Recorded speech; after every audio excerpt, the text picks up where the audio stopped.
नमस्कार। उत्तर प्रदेश पीसीएस मुख्य परीक्षा 2023 के पेड प्रोग्राम के डे 1 क्लास के लिए आपका स्वागत है। हमारे संस्थान द्वारा डेली आंसर राइटिंग कराई जा रही है। आप किसी भी जानकारी के लिए इन नंबरों पर संपर्क कर सकते हैं।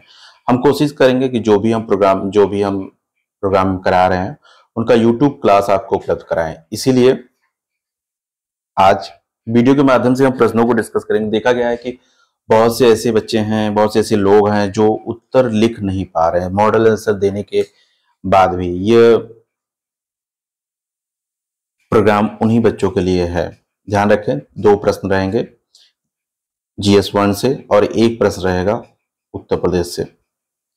प्रश्न देख लेते हैं।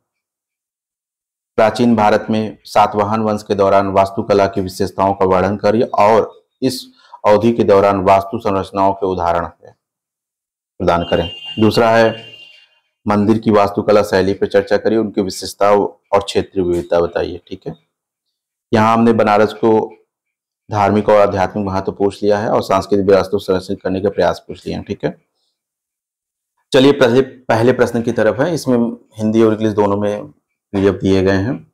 पहले प्रश्न की तरफ चलते हैं। पहले प्रश्न में हमने पूछा है कि सातवाहन वंश के दौरान वास्तुकला की विशेषताओं का वर्णन करिए। ठीक है, प्रश्न का पहला भाग ये हो गया। दूसरा भाग, उल्लेखनीय वास्तु संरचना का उदाहरण दीजिए। ठीक है, यह प्रश्न देने का तात्पर्य ये था कि कला और संस्कृति से अभी तक लोक सेवा आयोग ने हर क्षेत्र से प्रश्न पूछ लिया। अभी इस क्षेत्र से प्रश्न बचा हुआ है। इस प्रश्न को इसलिए दिया गया है।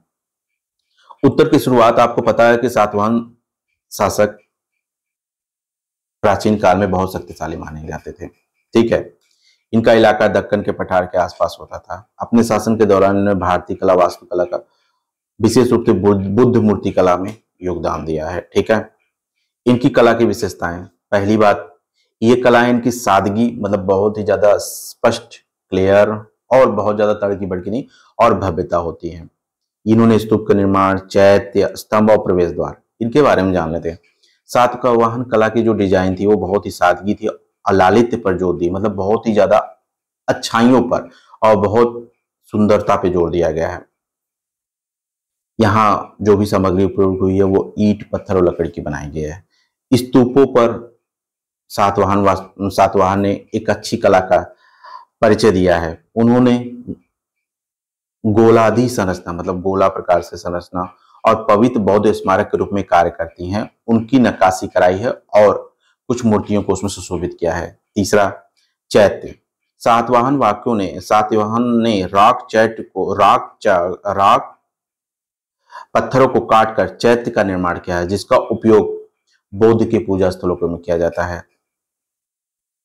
अगला इनका है स्तंभ प्रवेश द्वार। स्तंभ प्रवेश द्वार इनकी विशेषता रही। सातवाहन वंश ने क्या किया है, इसकी वास्तुकला की सजावट स्तंभ और स्मारकी प्रवेश द्वारों को स्तंभ की उपस्थिति होती थी इनके संरचनाओं में।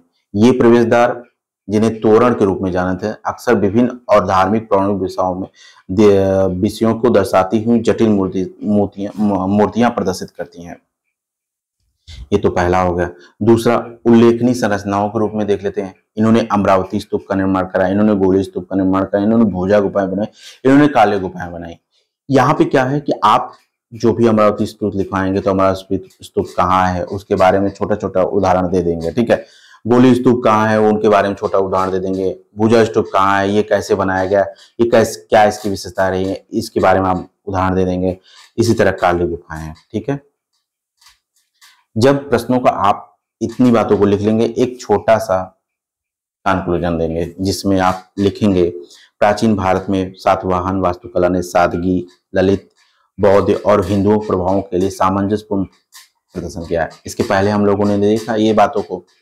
अगला आप लिखेंगे अमरावती स्तूप, भोजा, जितनी भी गुफाओं का आपने लिखा है सातवाहन राष्ट्र के अस्थायी उदाहरण के प्रमाण हैं। ठीक है, अगर आप इतनी बातें लिखते हैं तो आपका उत्तर वाकई बहुत ही अच्छा होगा। चलते हैं अगले प्रश्न की तरफ। ये इंग्लिश में था। अगले प्रश्न क्या है, प्राचीन भारत में मंदिर वास्तुकला की शैलियों पर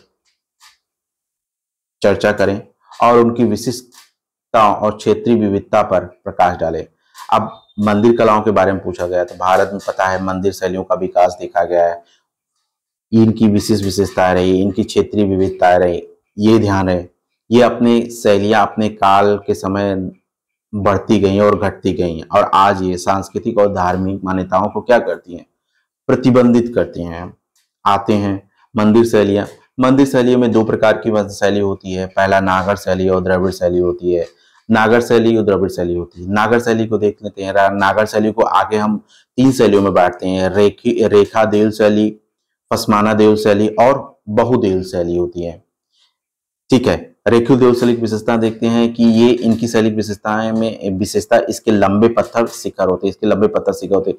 इस शैली की विशेषता ये क्षैतिज पे होते हैं। इनकी विशेषता क्या होती है, ये आयताकार में होते हैं। ठीक है, तो नागर शैली की तीन शैलियां हैं। अब इनकी प्रमुख विशेषताएं, इसमें जो शिखर होते हैं, इन मंदिरों की विशेषता ये होती है कि इनके शिखर घुमावदार होते हैं, घुमावदार शिखर होते हैं, जिसे शिखर कहा जाता है। शिखर अक्सर जटिल नक्काशी और मूर्तियों से सुशोभित होते हैं। ध्यान रखिएगा, यहाँ मंडप का निर्माण होता है। ठीक है, मंडप नामक एक खंबा या हाल होता है। तीसरा, यहाँ गर्भगृह होता है, जो गर्भगृह एक स्थान होता है जहाँ पे पवित्र देवी देवताओं को रखा जाता है। ठीक है, उदाहरण आप खजुराहो को मंदिर में देख सकते हैं, मध्य प्रदेश में खजुराहो के लक्ष्मण मंदिर देख सकते हैं। तो ये नागर शैली के उदाहरण में आप देख सकते हैं। आते हैं द्रविड़ शैली। द्रविड़ शैली को दो भाग में बांटा जाता है। द्रविड़ शैली को जो है एक द्रविड़ शैली और एक बेसा शैली के रूप में बांटा जाता है। ये आपको मूलतः दक्षिण भारत में ही देखने को मिलेंगे। ठीक है, इनकी प्रमुख विशेषताएं क्या है, इसमें पहला बेसा शैली को देख लेते हैं। बेसा शैली क्या है, नागर और द्रविड़ का मिश्रण कह सकते हैं। यहाँ शिखरों की विशेषता नागर शैली के लंबे घुमावदार होते हैं, वही द्रविड़ शैली की विशेषता वर्गाकार शिखरों का संयोजन होता है। मतलब ये इस तरह करके मतलब दोनों को संयोजन से जो शैली बनती है उसे बेसा शैली कहते हैं। आप प्रश्न पूछा गया है तो उसमें दो दो पॉइंट लिख के आप आगे बढ़ेंगे। जैसे इसमें दो केवल मुख्य विशेषता है, शिखर और विमान का संयोजन आप दिखा देंगे और नक्काशी और सजावट दिखा देंगे। तो ये हो गया बेसा शैली का। अगला जो है द्रविड़ शैली। द्रविड़ शैली का आप बताएंगे मूलतः दक्षिण में होता है, इसके आयताकार शिखर होते हैं, शीर्ष पर कलश होता है, ये आप लिखेंगे। इनकी प्रमुख विशेषताओं में दो तीन विशेषताएं लिखेंगे। इनके विमान मतलब द्रविड़ मंदिरों में विमान होते हैं जो कई स्तरों पे पिरामिड के आकार के होते हैं। जैसे कई स्तरों पे पिरामिड के आकार के, जैसे आपने साउथ इंडिया के मंदिरों में देखा होगा ना, इस तरह करके किनारे किनारे होते हैं। इसमें गोपुरम होता है। गोपुरम अक्सर प्रवेश द्वार पर होता है। गोपुरम जैसे ये गोपुरम होता है, ये मंदिर होगा, जैसे मान के चलिए ये है मंदिर, तो यहाँ पे 4 प्रवेश द्वार बन गए, तो ये क्या हो जाते हैं आपके गोपुरम हो जाते हैं। ठीक है, मंडप और गर्भगृह होता है। नागर शैली की तरह मंदिर द्रविड़ में भी मंडप और गर्भगृह होता है। ठीक है, आपने द्रविड़ शैली की विशेषता बता दी। उदाहरण बता देंगे, तमिलनाडु का बृहदेश्वर मंदिर, तमिलनाडु में मीनाक्षी अम्मन का मंदिर, होयसल का हेलविट का कर्नाटक का मंदिर। तो प्रश्न के अनुसार आपने दो विशेषताएं बता दिया है। अब आते हैं तीसरी विशेषताओं पे, जो क्षेत्रीय विशेषता है। क्षेत्रीय विशेषता क्या है, क्षेत्रीय विशेषताओं में दो उप शैलियां हैं। इसकी दो शैलियों के बाद इसकी एक क्षेत्रीय विशेषता ये प्राचीन भारत के मंदिर शैली में कई क्षेत्र थे। उदाहरण के लिए कर्नाटक के होयसल मंदिर की जो विशेषता है, उनके अलंकृत नक्काशीदार खंभे हैं। तमिलनाडु में चोल वंश की विशेषता जो होती है ये नक्काशीदार। नागर शैली में चले जाएंगे तो उड़ीसा के मंदिरों की जो क्षेत्रीय विशेषता है वो अलग है। द्रविड़ में चले जाएंगे तो द्रविड़ की भी क्षेत्रीय विशेषताएं कुछ अलग है, जो पल्लव और इन सब के काल में देखे जा सकते हैं। ठीक है, प्रश्न का उत्तर यहीं तक था। अब एक छोटा सा कंक्लूजन लेंगे और इसे समाप्त करेंगे। आप कहेंगे प्राचीन मंदिर वास्तुकला में नागरा, द्रविड़ और बेसा शैलियां देश की संस्कृति और विरासत को आगे बढ़ा रही हैं। चाहे बृहदेश्वर का मंदिर हो, चाहे मीनाक्षी का मंदिर हो, चाहे होयसल, यह स्पष्ट शैली का उदाहरण है जो जीवंत प्रमाण के रूप में आज काम कर रहे हैं। तो इस प्रश्न का उत्तर आपने देखा कैसे लिखा गया है। हमने क्या किया है, प्रश्न में कई पॉइंट पूछे गए हैं। आपसे प्रश्न में विभिन्न शैलियां भी पूछ लिया गया है, उनकी विशेषताएं पूछ ली गई, क्षेत्रीय विविधता। तो हमने क्या किया, एक छोटा सा इंट्रो दिया नागर शैली का, उसको वो कितने प्रकार का होता है एक एक लाइन का लिखा, फिर उसकी विशेषताएं लिखी, फिर हमने उदाहरण भी दिए जिससे प्रश्नों की गंभीरता और बढ़ गई। फिर हमने द्रविड़ शैली लिखा, द्रविड़ शैली को दो भाग में दिया, बेसा शैली के लिखा, बेसा शैली के उदाहरण दिए। उसके बाद हमने द्रविड़ शैली लिखा, द्रविड़ शैली के भी उदाहरण दिए और विशेषताएं बताई, और उसके बाद उनके उदाहरण से हमने उसको वेरीफाई किया। क्षेत्रीय शैलियों की भी जिक्र कर दिया हमने एक लाइन में। तो हमारा प्रश्न का प्रारूप पूरी तरह तैयार हो गया। हमने कंक्लूजन में एक जीवन प्रमाण जैसे शब्दों का उपयोग किया है। संस्कृति, समृद्धि और कलात्मक व्यवस्था को जो इस प्रश्न को परिपूर्ण बनाता है। उत्तर लेखन में इस तरह के शब्दों का अगर आप इस्तेमाल करते हैं, वाकई आप बहुत अच्छा लिखने का प्रयास कर सकते हैं। आते हैं अगले प्रश्न की तरफ। ये इंग्लिश में है, आपको मिल जाएगा ये पीडीएफ शेखावत के टेलीग्राम चैनल पे अपलोड है। पूछा गया है, उत्तर प्रदेश एक प्राचीन शहर के रूप में वाराणसी के सांस्कृतिक और स्थापत्य पे चर्चा करें। धार्मिक, आध्यात्मिक, समय के साथ स्थापत्य शैलियों के सांस्कृतिक विरासत को संरक्षित किए गए प्रयासों का उल्लेख करें। देखिए, इस प्रश्न को पूछने के कई कारण हैं। पहला, प्रधानमंत्री मोदी जी द्वारा हाल ही में कई बार विजिट किया गया, कई प्रकार की योजनाओं का यहाँ उद्घाटन किया गया, इससे इसकी सांस्कृतिक और कलात्मक दृष्टि से इसका महत्व बढ़ता है। दूसरा, हाल ही में चर्चा में रहा ज्ञान व्यापी का मुद्दा, यह भी इसकी मुख्यता का बनाता है। तो यदि उत्तर प्रदेश पीसीएस प्रश्न को बनाना चाहेगी कला और संस्कृति में, तो उत्तर प्रदेश में पहले वो केंद्रित होगी वाराणसी में। इसीलिए इस प्रश्न को यहाँ पे हमने पूछ लिया है। ठीक है, प्रश्न छोटा सा ही, इसका उत्तर बहुत ही आसान होगा क्योंकि आप उत्तर प्रदेश से हैं, उत्तर प्रदेश के बाहर से हैं और इसके उत्तरों को बहुत आसानी से लिख सकते हैं। जैसे वाराणसी, जिसे काशी के नाम से जाना जाता है, यह दुनिया के सबसे पुराने शहरों में आध्यात्मिक और सांस्कृतिक महत्व रखता है। ठीक है, तो आप ये लिखेंगे। अब छोटा सा इंट्रो देने के बाद आप तुरंत इनके क्या आ जाएंगे, धार्मिक आध्यात्मिक महत्व पे आ जाएंगे। आप क्या लिखेंगे, धार्मिक आध्यात्मिक महत्व। आपने लिखेंगे वाराणसी आध्यात्मिक राजधानी माना जाता है, यहाँ दुनिया भर के तीर्थयात्री साधु आकर्षित होते हैं। ठीक है, हमारे यहाँ पवित्र गंगा है जो लोगों के पाप धुलती है। यहाँ गंगा आरती अनुष्ठान किए जाते हैं, एक और गंगा आरती किया जाता है, उसी तट पर पूजा एक दैनिक अनुष्ठान जो मंत्र मुग्ध कर देता है। तो ये जितनी बातें यहाँ पे लिखी गई हैं, यदि इसका आप जिक्र करते हैं तो आप इसके धार्मिक और आध्यात्मिक महत्व को दिखाते हैं। चलते हैं अगला, स्थापत्य शैली। आपको पता है कि हाल ही में ज्ञानवापी मुद्दा लेके हिंदू और मुस्लिम की विवाद को बनाया गया था, तो इसका स्थापत्य शैली का महत्व हम इस पे आधार है। जैसे यहाँ जो मंदिर पाए जाते हैं वो नागर शैली के हैं और जो यहाँ इस्लामिक प्रभाव भी देखा जा रहा है। काशी विश्वनाथ मंदिर नागर शैली का उदाहरण है। अपने विशाल शिखर और जटिल नक्काशी के लिए जाना जाता है। इस्लामिक के लिए आप काशी विश्वनाथ के साथ साथ ज्ञानवापी मस्जिद, मैं आपसे बात कर रहा था ना पहले से कि यहाँ क्यों इसका इंपॉर्टेंस है, तो ज्ञानवापी को आप आधार बनाइए। ठीक है, इसलिए यह प्रश्न इंपॉर्टेंस हो जाता है।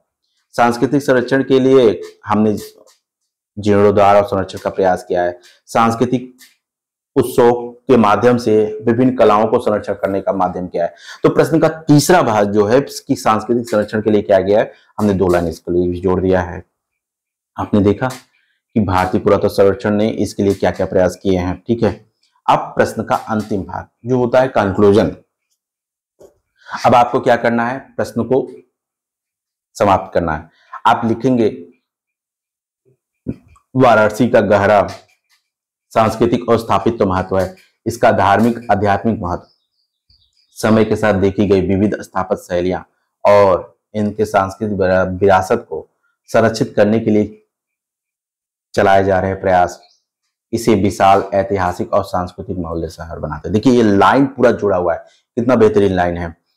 उसके बाद आपको आगे लिखना है वाराणसी भारत की समृद्धि सांस्कृतिक चित्रपट का कलात्मक प्रतीक बना हुआ। देखिए शब्दों को पकड़िए, और मानवता का आध्यात्मिक विरासत की जीवन वसीयतनामा के रूप में कार्य करता है। अगर कंक्लूजन में ऐसे शब्द का उपयोग करेंगे तो विश्वास मानिए आपका उत्तर बहुत अच्छा हो जाएगा। हम जल्दी ही आपको ये दिखाएंगे। चलिए ये प्रश्न समाप्त हो गया। हमारा ये बैच चल रहा है डेली आंसर राइटिंग का 75 दिन का है, जो GS 1 2 3 4 5 6 के लिए है, और ये फुल टेस्ट भी चल रहा है, और जनरल हिंदी। किसी भी जानकारी के लिए आप दिए गए नंबर पे हमको संपर्क करें, हम आपसे जरूर बताएंगे। जल्दी हम आंसर राइटिंग के ये जो डेली आंसर राइटिंग के जो बैच है इसको पब्लिक लेके भी आ रहे हैं। ठीक है, इस पे हम आप कोशिश करेंगे कि एक एक वीडियो आपको मिलता रहेगा। हम जल्दी एसए पे भी वीडियो आपको उपलब्ध कराएंगे कि एसए किस प्रकार लिखना है। डेली आंसर राइटिंग में एक टॉपिक को लेकर 4-5 प्रश्न बना के दिखाएंगे और आपको आंसर राइटिंग को आसान बनाएंगे। ये हमारा काम होगा। आज 3 प्रश्न दिए गए हैं और 3 प्रश्न के उत्तर आपने लिखे होंगे, हम आशा करते हैं। नहीं लिखे तो लिखने का प्रयास करें। इस वीडियो को बार बार देखें और चैनल को सब्सक्राइब जरूर कर लें। किसी प्रकार की समस्या हो तो आप संस्थान से संपर्क करो, ये लोग आपसे जरूर बात करेंगे और आपकी समस्या का समाधान करेंगे। फिलहाल आज के लिए इतना ही, मिलते हैं नेक्स्ट वीडियो में, डे 2 की वीडियो में। धन्यवाद।